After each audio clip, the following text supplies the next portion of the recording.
CNN Plus is DOA.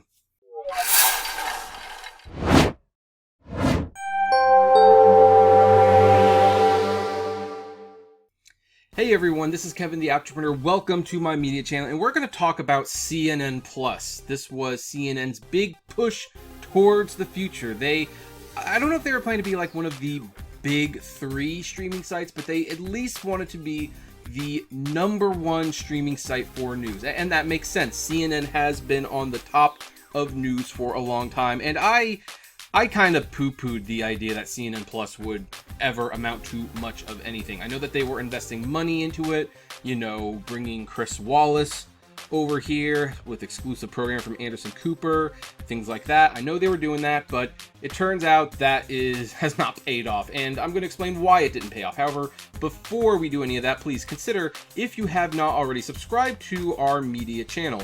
We talk about streaming, physical media, and we would like to hit 1,000 subscribers before the end of the year. I believe we can do that, and I appreciate all the support I get. So anyway, yeah, let's look at CNN Plus, and let's look at the homepage real quick, because look, this is not terrible. Some of this stuff I would watch. Like here you have Wolt's Blitzer, and yeah, you have who's talking to Chris Wallace. I guess he's talking to Joan Collins on Dynasty, certain photos, and Hollywood's, some of their known problems. You have some live entertainment. You have a thing called the Interview Club. That's pretty neat. This is something that's really nice. Critically acclaimed documentaries. Like these are some great documentaries. Like I've seen Anthony Bourdain, Parts Unknown. That's a wonderful movie. Linda Ronstadt, The Sound of My Voice. Wonderful. RBG, great movie. So like these are definitely worth, watching if you have the chance to watch them. So they've got some really good stuff here. And yeah, they're going to be doing a documentary on the whole Jussie Smollett case. So on one hand, this seems like a really cool service. Like, yeah, maybe you would consider getting it. But here's the thing. It's not that CNN Plus is a terrible service. It's that we have hit the bubble. And I'm not saying that streaming is going away. That is not what I'm saying. Streaming is here. It's here to stay. But it's not going to look the way it was a few years ago, or how it even looks now. I mean, when this thing started, it was basically Netflix and then Hulu. And now we have like a dozen or two streaming services. It's not sustainable, and people wonder, like, when's the bubble gonna burst? And it kind of already started with Netflix and Disney Plus, but CNN, boy, this one tops the cake, because CNN Plus has struggled to lure viewers in its early days, drawing fewer than 10,000 daily users. 10,000 daily users. That is a pittance. Now, one thing that is not being discussed here, or at least I don't know yet, we're going to look at this article, is how many subscribers they have. Because here's the thing. One of the dirty little secrets is, like, streaming services is partially based on the gym model. That you subscribe, and your best customer is the one who subscribed, kind of forget that they've subscribed to it, and they either watch it very little or they don't watch it at all. That's probably why Peacock loves me as a customer, because I watch a movie here and there, maybe a few episodes of 2.5 Men and I Love Lucy, and then I never use the thing, and I pay for it every year. Granted, American Express helps pay for that, but But here's the thing, if this is how many daily users are getting, this is very, very terrible for the fledgling service, because I think CNN does want to incorporate advertising into their streaming service. You can't do that with this amount of daily users, and if this is the daily users, then the subscription count has got to be low, and who knows, like, if people aren't using it, especially this early on, they might just cancel. So anyway, here's the article. Let's look over this. So fewer than 10,000 people are using CNN Plus on a daily basis 2 weeks into its existence, according to people familiar with the matter. The people spoke with CNBC on the condition of anonymity in order to discuss non-public data. CNN launched on March 29th. The subscription news streaming service, which charges $5.99 a month or $59.99 annually, that's not too bad. I mean, I pay $60 annually for Crunchyroll. I mean, that's not terrible, but I'm going to explain why it's not enough in a minute. Only became available on Roku on Monday and still isn't on Android TV. Yeah, that's that's a big problem right there. Still, the paltry audience casts doubt on the future of the application following the recently completed combination of Discovery and Warner Media into Warner Brothers Discovery. We do want to talk about that as well. To put the daily user number in perspective, CNN's cable network suffered a sharp decline in viewership last year, but still rang up an average of 773,000 total viewers a day. CNN spokesperson said, "We continue to be happy with the launch and its progress after only 2 weeks." I mean, yeah, it's only been 2 weeks, but I think Peacock had a better launch after 2 weeks. Disney Plus certainly had a better launch after 2 weeks. Really, I think the only Paramount Plus, they did better than that in 2 weeks. I think the only service that might have comparable numbers, and it's a stretch, is CBS All Access, because CBS was still a big enough name that, you know, anyway. So let's continue. CNN sought to make a huge splash with CNN Plus, luring big name talent from rival news networks such as Casey Hunt from NBC News and Chris Wallace from Fox News. You know, I'm gonna just chime in something real quick. Fox News viewers might be more inclined to pay for a Fox News service, standalone service, I should say, than CNN viewers, because I've kind of noticed that people who bend a certain way politically are more willing to pay to hear what they want to hear than people who bend the other way. And that's all I'm going to say. You know, I think it's true. I think we all agree it's true. But there's broad skepticism whether there's enough demand to sustain a standalone news streaming service, with entertainment-first options dominating the landscape. Disney Plus, for instance, posted more than 10 million subscribers on its first day. I think that's kind of an unfair comparison. I mean, it's worth bringing up, but it's not really a comparison. CNN hasn't released an exact number of CNN Plus subscribers. Disney's ESPN Plus, which is also kind of a useless app, but I don't watch sports, which offers sports news programming in addition to live event broadcasts, recently reported 21.3 million subscribers.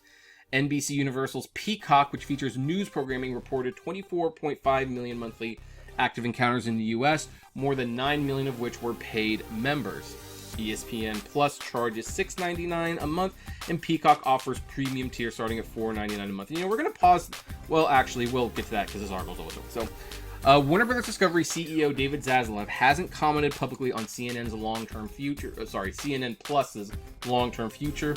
He told CNBC in February he'd need to see how the application performed before deciding on any next moves. Quote, "I haven't gotten a business review on what CNN Plus is going to be and how it's going to be offered. It's possible, if not likely, that CNN Plus programming will be offered as part of a larger bundled offer of HBO Max and Discovery Plus. According to people who know the matter, both of these services have millions of subscribers." I actually think I know exactly what they're going to do, and again, we'll finish this up after we talk about this article. Ex-Warner Media CEO Jason Kilar decided to push ahead with CNN Plus's launch 2 weeks before merging the company with Discovery. Probably a good idea. He didn't want this thing to be canceled before the merger had happened. Kilar left the company last week. He was upbeat about subscriber numbers in an interview with CNBC, but didn't cite any figures. So here's the thing. By the way, on May 1st, Warner Bros. Discovery will make decisions on how to best proceed about this situation. So here's the thing. Here's what I think is going to happen. It's already basically been confirmed that HBO Max and Discovery Plus are going to be merging into a new service. Now, I don't know if they're going to keep the HBO Max name. I don't think they're going to do that. I think they're going to change it. I think they're going to call it HBO Discovery, which would be a much better name in my opinion. And they've already basically confirmed that, yeah, we're not going to charge people for two different apps. We're going to put HBO and Discovery in the same app. And here's what I think is going to happen. I think CNN Plus is going to be folded into HBO Discovery. And really, you only have to look at Peacock and Paramount Plus, but I've got Peacock up, to understand how this is going to work. So here's Peacock. Probably news to a lot of you folks out there, because I don't think a lot of you have Peacock. And, you know, they have the, you know, My Stuff, Peacock Picks, just added feature films. They have their brands, their originals, NBC, Bravo, WWE, MSNBC, Premier League, Focus Features. You go up here and you can go to movies, and you can browse by the genre, just added all that stuff. You can do TV shows. You can do, there's TV shows. You can do sports, which this kind of competes with ESPN, but I think it's all stuff that's already played. And yeah, look, they even have news. They have it right there. So here's special programming. Looks very similar to CNN Plus. Here's the big thing. Channels. Look at that. You've got you know, NBC Sports, Great Finds, Peacock Latino, American Greed.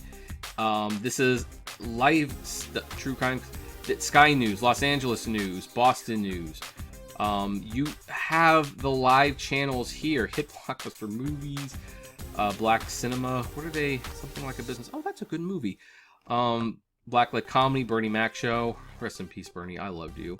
And yeah, classic. So this is how NBC is keeping their TV networks relevant in the streaming age. They are putting the live TV in the Peacock app. People sign up for the basic movies, TV shows, all of the pre-arranged programming, and then you go to a network. Let's look for a news network, in fact, just for kicks and giggles. I think I might have passed some up here.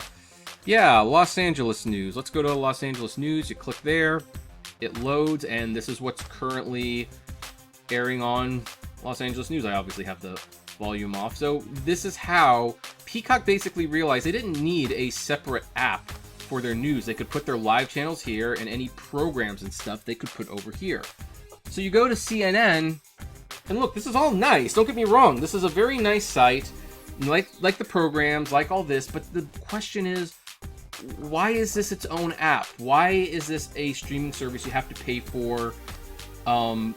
You know, on its own. Like, why can't it be part of a bigger app? And I think this is just what's going to happen. I think, you know, HBO Discovery, HBO Max and Discovery Plus have already announced that they are going to merge the apps. It'll probably be called something like HBO Discovery. And I think you're going to find out that, yeah, we're just not going to, we already see the writing on the wall. This is going to be an uphill battle. CNN Plus, all this is going to be part of HBO Max. And they'll probably even say if you paid for a year up front, you get a year of HBO Max. And that's like a huge discount. And then people will have the HBO originals. They'll have HBO programming, movies, Warner Brothers, all that stuff. I would also, by the way, like to see Zaslav take the Boomerang app, which I love, and put all the Boomerang cartoons on HBO Max. I mean, I pay for it. $50 a year is not bad, but you know, this is one company owning 4 or 5 different apps, so why don't they just make it one app, and I will gladly pay $25 a month for it. Maybe even $30, who knows, because I use HBO Max a lot. So I think that's going to happen. I think this is definitely one of the signs that, this is like one of the first wake-up calls, I should say, that, look, you can't just create a streaming site for anything you want. Like, some things don't need a separate streaming service. Like, yeah, Crunchyroll, that's a niche product, but it's millions of people who like that niche product. And anime, that's an easy sell. You can have all these different anime in one location. Even ESPN to a certain extent. Hey, you want live events? Remember when it costs $80 per show to watch a live event? Just get ESPN Plus. CNN Plus? For God's sakes, it's the news. If you're on a budget, especially with inflation, you're not going to pay for an app that's just for the news. Every network has news. You can get news for free on Twitter. This was just never a good idea, and I think CNN's probably going to be just as long as Quibi survived, if not survive less. That is my personal belief.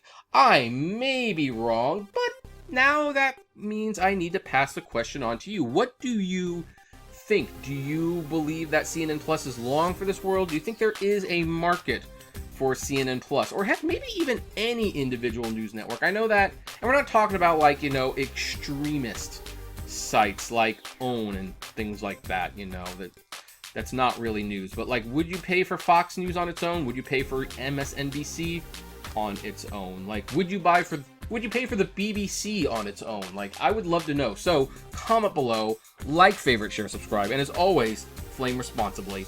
Have a good one.